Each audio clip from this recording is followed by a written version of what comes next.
Yeah, well, good afternoon, everyone, and thanks for coming along. I had an email from Linda and Darren. They had to wear black, but obviously Alistair didn't get that one. But not. So what I'm going to talk about today is just some of the progress that's been occurring with the PERC solar cell and the state of commercialization of that technology. So this is my famous graph of the evolution of silicon cell efficiency. And actually, if you check the Financial Review this weekend, you might see this graph actually published there. But it just shows the stages of development in silicon technology. So in retrospect, you can break it down into 3 eras. And the first was the Bell Labs era, where the first efficient silicon cells were developed. And the end result of all that was a product, a space solar cell that was used on satellites. So that was sort of the first commercialization of the leading efficiency devices. The next stage was ComSat Laboratory. This was a relatively short period, but made some significant developments forward, including the development of this black solar cell here, because when you look at these ones, they do look like black velvet. But together with Spectralab, who developed a lot of the screen printing processes that are still used commercially, that led to this product here, which is known as the aluminium back surface field, ALBSF solar cell. And that's been the commercial standard since that era. So I guess in the 80s, everyone sort of standardized on this technology. There's a few competitive ones being manufactured in parallel with it, but everyone sort of honed in on this ultimately. So by the mid 80s, it was very definitely the standard for the industry, and that stayed there for ever since. And then the third era is the UNSW era. So if you check it, it's 30 of the last 32 years that we've actually held the record for the highest efficiency silicon cell. And that figure's been bandied around a bit as well recently, as you'll see. And that's ended with the development of the Pearl solar cell. And that's the technology now that the industry is starting to adapt. So that's likely to have commercial outcome in the form of the PERC solar cell shown there. And that's the team there that instrumental in developing that device and still playing a role in its ongoing commercialization in some cases. So this is the first drawing I think I ever did of a PERC solar cell back in 1983. So that's how many years ago is that? Too many. But in those days, you had to do these drawings by hand. So imagine me with a ruler and this messy inky pen drawing all those lines there. But it incorporated three, gone too far. It incorporated three features that we'd found important when we were looking at the front side of the cell. So, we made a conscious decision. We'd fixed up the front of the cell. Now we're going to fix up the back. So things we found important was to keep the contact area small. So this was a way of doing that. Keep the oxide, keep the surface well passivated by oxide. So I think we were probably the first group to actually get experimental benefits from doing that, even though it was a lot of groups were working on that at the time. And then the third contribution was the rear reflector. If you have the metal in contact with the semiconductor, you get the absorption of the metal enhanced by the refractive index of the material. So having it in contact with the low index material and turning it into a reflection coating, the dielectric, is another key feature of the technology. So this is the PERC cell family that we developed, within a fairly short period. So I think, even though the terminology historically hasn't quite been used that way, I think it makes sense to call PERC, the generic name for the whole family, where you're sort of doing fancy things to the front and the back. And then these are the four variants of it. The PERD there is the one that has traditionally been called the PERC, but I think time for a name change to lump these all together into that family there, but just different ways of fiddling around with the back. And two of those, are the PERT and the Pearl, are the ones that people are interested in commercially at the moment. So the first commercial sales of the PERC occurred in 1993, and that was for solar car racing. And we made cells such as shown in that module there. So we were making these, biggish cells, like 60 centimetres by 60 millimetres by 60 millimetres, size cells for solar car racing, and we put together some of the better of them for a module. But they had laser grooved fronts but PERC rears. So, and that made the first photovoltaic module to exceed 20% efficiency without using sunlight concentration. So, you know, historic event as well as the first sales. And then, so that was for the 1993 solar car race across Australia. They were every 3 years then, so 1996 was the next one. And we did even better for there. We pulled out all the stops and made fully fledged PERCs, the best we could do. And we supplied Honda with a whole carload of cells that were all over 24% efficient. The contract said they had to be 24%. They could grab anyone and send it to a test lab to ensure it was. So with some of the cells we made then, we made a 22.9% efficient PERC module. It would have been 23% except some of the solder joints were stuffed up and we had to do some repairs on it. But that still is the most efficient silicon module that's been made.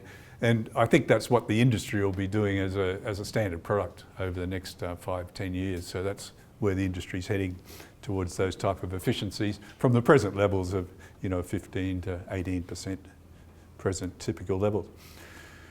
So they were the first sales, but it's only been relatively recently that the industry as a whole has taken interest in commercializing this technology. And this is just a graph from NDP Solar Buzz, just showing the takeoff of the technology. So a slow takeoff in 2012, I guess, but then growing exponentially. So by the end of 2014, there was 2.5 gigawatts capacity installed according to NDF Solar Buzz, but also to Energy Trend.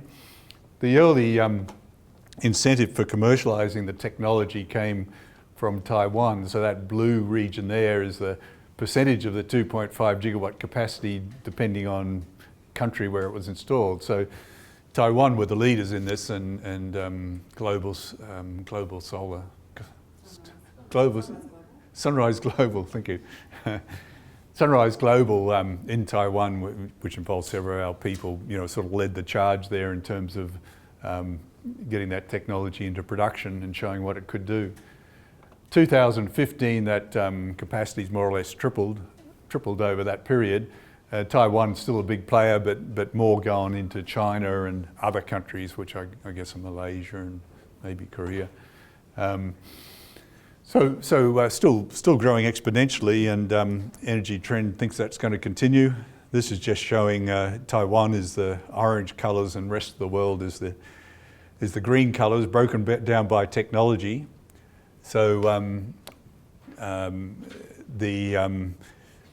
so again showing the same trend. So the only thing I could glean from this slide was, you know, things were going to keep growing exponentially, so we're going to get sort of like a doubling in 2016 of the capacity. And most of the rest of the world was going to install mono, but Taiwan was going to give more emphasis to multi. So that's all I could see that was significant about the green and orange areas there. This is also from Energy Trend, but just showing the price of P-type solar cells. So you can buy solar cells as a commodity, and this is just tracking the price over the last year or so. So so this is the price, not the cost. But the red line at the top is the mono PERC. So it's attracted a premium compared to the other products because of its higher efficiency. The orange is just the standard aluminium BSF mono cells. The green is the multi-PERC that have been tracking pretty much the same price as the mono cells, and then the multi cells is shown down the bottom there, the cheapest of the cells that you can buy, also the lowest efficiency. This includes the green is the manufacturing costs, the assessed manufacturing cost of these technologies, and the orange is the margin, and the red is the total cell price, looking at, I think, probably where that red dot is, how those costs were composed. So if you look over here at the mono PERC comparing to the standard mono, you save a bit on wafer costs because of the higher efficiency, and I think the that margin is going to improve as the PERC technology gets more entrenched in production, and and the efficiencies of the product keep improving. At the moment, there's a processing premium. I keep losing this little arrow.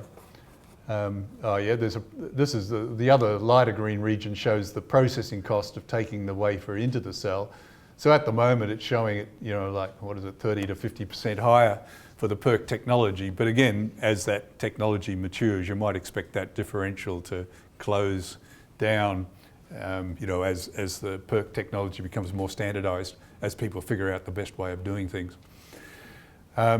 But at the moment, the big margin, the largest margins are in the mono PERC, and that's sort of driving this capacity expansion. The margins on the standard technology are getting fairly tight, but are higher on the PERC technology. So that's the economic driver for the adoption of the PERC technology. By the time you put these cells into modules, you add another, like 25 cents onto those costs. And again, the additional costs you add on are dependent on the cell efficiency. So you get an additional closing down of the gap between the PERC and the standard technology by reducing the encapsulation costs. So I've just grabbed all the graphs I can find that have been had any quantitative data about the adoption of PERC. But this is from Solar Buzz, just the percentage of new capacity being installed by the different technologies. So the blue is the standard aluminium back surface field, and going back a couple of years, it would have been like 100% of that technology virtually. But the red is the PERC type technology. So last year, this year, it was very definitely the technology that was installed. If people were installing new capacity, it was by far the majority of the new technology installed. I think the percentage was probably even higher than anticipated by Solar Buzz. So some other high efficiency technologies up the top there are also being adopted, but not to the same degree as the PERC. This is the famous international technology roadmap for photovoltaics that SEMI, the standard organisation, is involved with. But it involves input both from industry participants and researchers, so the predictions aren't always all that soundly based, I guess. But they expect, again, the blue is the standard aluminium back surface. What we're looking at now is percentage of the total manufacturing. The previous one was just capacity additions, and as the industry expands, the high percentage of PERC means that the total percentage of capacity is going to go up correspondingly. So the orange and grey regions are PERC and PERT, or Pearl and PERT, I would say, technologies. And the red is the heterojunction approach that Panasonic has done well with, and the green is the back contact approach that SunPower has done well with. And the purple is silicon tandems, which are a long way off. So it's sort of this academic flavour getting into the projections. I don't think we're likely to see a silicon tandem on the market in 2019 to any degree. This is probably a more reliable forecast recently done by Bloomberg, just looking at the composition of the industry in 2015. Probably not quite as clear to appreciate the percentages from the different technologies, but the green is the standard aluminium BSF on P-type multi-crystalline silicon, and the blue is on monocrystalline silicon. So 88% of the production this year was from those technologies. But if you add up the PERC contributions, they come to 7%. So that's in fact the second position. So at the moment, the main technology being manufactured is the aluminium back surface field, as it has been for the last 30 years. But the PERC has jumped into second position this year. Within 3 years, though, this is by Energy Trend. This is by Bloomberg New Energy Finance. They're anticipating a big change in that makeup. So you'll see the growth in that grey region, which is P-type multi-PERC. So expecting it to be, the technology manufacturer in the highest volume worldwide. And then the mono PERC taking another 20% of the industry, and some manufacturing of N-type PERT cells. So in total, that brings up 63% of the total product manufactured in 2018. It's anticipated to be PERT. projecting out to 2025, which is a bit harder to do, but the feeling of Bloomberg is that the monos will grab more market share. So mono PERC and mono PERT will grab the majority of the market, with the multi PERC filling a smaller market share, taking up a smaller market share, but giving 85% of the production. So switching from a market over 10 years that was completely dominated by aluminium back surface field technology to one that's completely dominated by PERC variants. These developments haven't gone unnoticed. You might have heard that our Prime Minister in his talk in Paris a few days ago actually mentioned UNSW. So this is exactly what he said, the transcript of his talk. But he mentioned that the UNSW had held the world record for solar cell efficiency, actually silicon cell efficiency, for 30 of the last 32 years. And he quoted that last projection: by 2018, over 60% of the world's solar cells are to use technology developed by Australian researchers. And then yesterday in question time during Parliament, he sort of repeated that and fleshed it out a little bit more, but credited the 60% of the market to UNSW rather than the generic Australian researcher. The attraction of the PERC is the path it offers to higher efficiency. So this is just showing efficiency records for, what they call industrially relevant manufacturing of the PERC technology. So these are a lot of the European groups that have been competing to get the highest efficiency from the technology. The little bar region here shows that the progress being made with the aluminium back surface field technology. It's still improving, steadily. But what I think will happen is the PERC will offer the opportunity for more rapid improvement than we've seen with the BSF technology. So in Germany, there's a project underway involving most of these researchers of German origin that you can see on this chart to get a 22.5% industrially relevant cell produced. And then at the recent European conference, there was a group that did a detailed analysis using only technology that was available now. So they only, they restricted themselves to processes that had been demonstrated and did these detailed cost simulations. They came up with 24.4% is what you'd end up with if you adopted technology. This was a little chart that was published in connection with that. I think it was ISFH. Dr. Min from ISFH presented the paper, but there's various routes you can choose, but if you choose the optimum path, you can get there, probably pretty quickly. But these were all the steps that they anticipated that would be required. One thing that is essential to reaching these type of efficiencies is permanent deactivation of the boron-oxygen complex, and Brett gave a paper at the conference on that, and is going to give one after me, so you'll know a lot more about that after the next talk.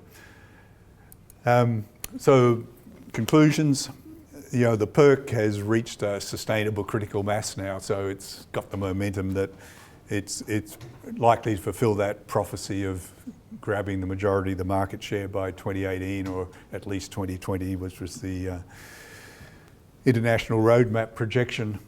So it's a way to getting to low cost for high efficiency. So, the module cost is, I think with the PERC can be comparable to the module cost with the standard aluminium back surface field. You've got to pay more for the cell processing, but you save on wafer costs and encapsulation costs.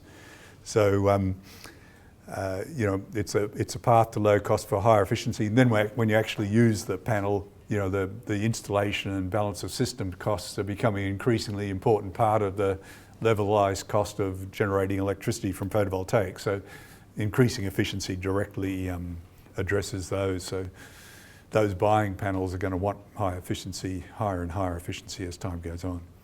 So I think ultimately, what we've done in the laboratory, if you look at the aluminium back surface field device, they're now in production exceeding the best results that were ever produced at ComSat laboratories, despite ComSat having the whole microelectronics capability at their disposal and using, fine line lithography and so on.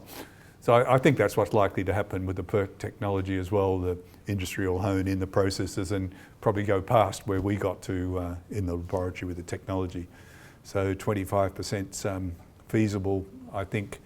But if we're using P-type silicon, particularly with the hydrogen deactivation work that Brett and Stuart and colleagues have been working on here. So it's an important part of it, not just the PERC technology, but in combination with more recent technology developed within the laboratory here. So I just wanted to thank, many people here have contributed to the PERC cell development, but the ones that stand out to my thinking are AWAR and Zhao and Andy Blakers and of course Stuart. And I hear Stuart's faring well, not very comfortable at the moment, but I'm sure our best wishes are with him at the moment. Thank you.